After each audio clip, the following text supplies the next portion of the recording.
Makha tarakpa update asisu Arambai Tengol gi PRO Robin Mangang Khoirakpam gi post tagini Chin Defense Force CDF ta ex-US Marine Sin laklaga training faoba pire hairi aikhoi gi namithibong mayam amana thau leitadana khunnari karemnari CDF tuna amuk kuki singbu training pigani marakta moi masa su yaugani aduga landarakhini matamduda namai ikai bakhangdaba leather olaba namai singduna eti amuk kap lauk tawduna thirao aikhoi lake thawai tharabasuna khoi bunga ke haujikti irang khajik nemi aduna chaihoro hunhoro karemna horo Makha tarakpa sisu Arambai Tengol gi luching purel korong amba khuman gi update tagi lokhatjarake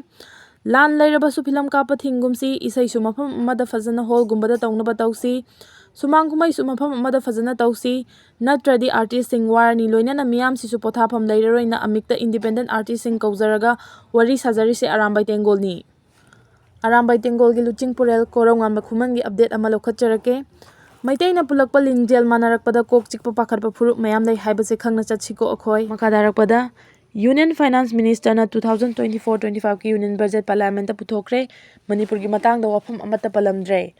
Union Finance Minister Nirmala Sitaramana senba chahi 2024-25 ki Union Budget Parliament ta thamkre masida Manipur gi wafam amata palamdre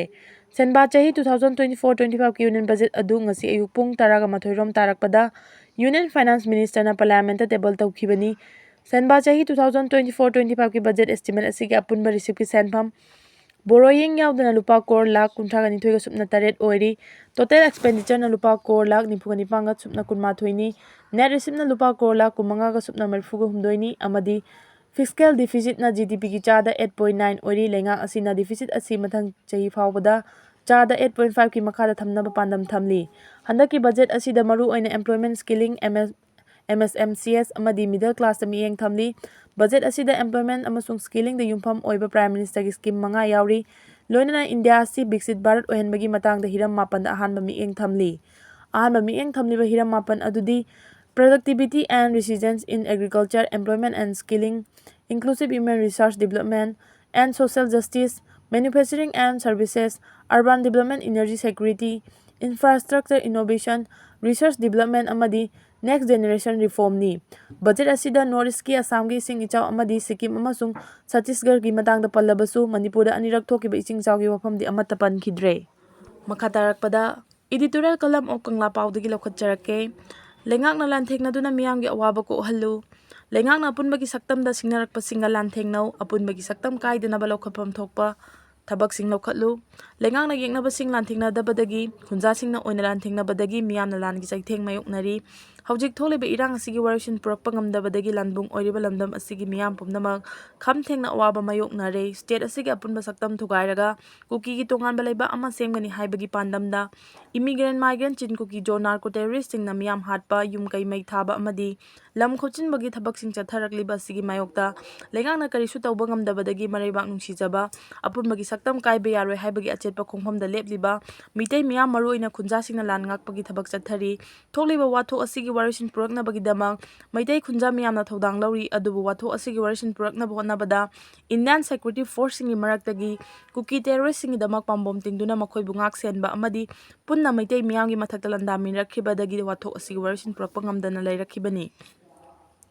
Karigumba mitop lamhen tuhenba sing mungak seliba security force aduna makhoina khaliba wakhal amadi lauriba thodang adugi achum arangi wakhal khalakpa amadi lauriba thodang adugi achum aran du khanglakpa matamda makhoi ki khongpham soidana handorakani thajai border state oiriba Manipur India gi maroiba state amani aduga migrant immigrant kuki terrorist sing na Manipur da landaduna India gi apunba saktam da singna bani masida makhoina lauriba thodang asi achumba natte aikhodi leiba asigi apunba saktam amadi miyam gi punsi lan thumngak senaba leiba force ni haibana wafam sing asi khanglakpa matamda makhoigi phirep aranbani haibadu khanglaktuna lana sigi warishin purakna ba honarakani loinana apunbagi saktam ngakna ba lanthengna ba maitai miyambu minungsigi miyengna yenglakani adubu security force kangbu aduna leibak thugaina ba landarakliba chin kuki terrorising adu makhoigi macha masu machin manawni Manipur buna India gi saruk ama natte haiba aranba wakhalon adudagi handokpa ngamdana leiba tarabadi lana sigi warishin purakpa ngamkhiroi lamhen tuhenba mitop kangbu amana Manipur da landaba haibasi leiba asigi apunba saktam da singna bani haibadu leiba asigi mayai lamda lengak longgi chukli pairiba luchingba singna Manipur India gi leibak ni lana si kanglup ani gi marakta thokpa natte ꯀꯨꯀꯤꯁꯤꯡꯅ ꯂꯩꯕꯥꯛ ꯑꯁꯤꯒꯤ ꯃꯊꯛꯇ ꯂꯥꯟꯗꯥꯔꯛꯄꯅꯤ ꯍꯥꯏꯕꯗꯨ ꯈꯪꯕꯒ ꯏꯔꯣꯏꯅꯅ ꯂꯥꯟꯗꯥꯔꯛꯈꯤꯕꯁꯤꯡꯒꯤ ꯃꯊꯛꯇ military operation ꯆꯠꯊꯅꯕꯒꯤ ꯌꯥꯊꯪ ꯄꯤꯔꯕꯗꯤ ꯃꯤꯀꯨꯞ ꯈꯔꯒꯤ ꯃꯅꯨꯡꯗ ꯂꯥꯟꯒꯤ ꯋꯥꯔꯣꯏꯁꯤꯟ ꯄꯨꯔꯛꯄ ꯉꯝꯒꯅꯤ꯫ ꯄꯨꯝꯅꯃꯛꯁꯤꯡ ꯑꯁꯤꯅ ꯑꯃ ꯑꯣꯏꯔꯒ ꯂꯩꯉꯥꯛꯅ ꯂꯥꯟꯒꯤ ꯃꯤꯡꯗ ꯁ꯭ꯇꯦꯠꯀꯤ ꯁꯦꯝꯒꯠ ꯁꯥꯒꯠꯄꯒꯤ ꯃꯥꯏꯀꯩꯗ ꯃꯤꯠꯌꯦꯡ ꯆꯪꯗꯕ ꯇꯧꯔꯣꯏꯗꯕꯅꯤ꯫